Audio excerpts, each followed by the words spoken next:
എന്റെ ആയുസ്സെണ്ണം കുറയും. ഓർക്കുമ്പോൾ മനതാരിൽ ഭയം വന്ന് നിറയും. മഹ്ശറ സഭയിൽ ഞാൻ ഒരിക്കൽ ചെന്നണയും. മന്നാനെ സ്വർഗത്തിലൊരിടം തന്ന് കനിയു. ഇൽമിൻ വെള്ളി വെളിച്ചം കാണിക്ക്. ഇടറാത ഖൽബിൽ ഈമാനൂട്ടിനി എന്നെ നടത്തിക്ക്. യാ ഇലാഹി നീയാണെല്ലാറ്റിനും രക്ഷ. എന്തിനാണീ അഗ്നിപരീക്ഷ?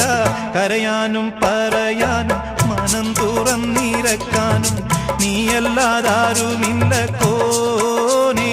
എന്റെ കരളിന്റെ ഒരുക്കങ്ങൾ അറിഞ്ഞു നീ അനുഗ്രഹം ചൊരിയണം എന്റെ തമ്പുരാ.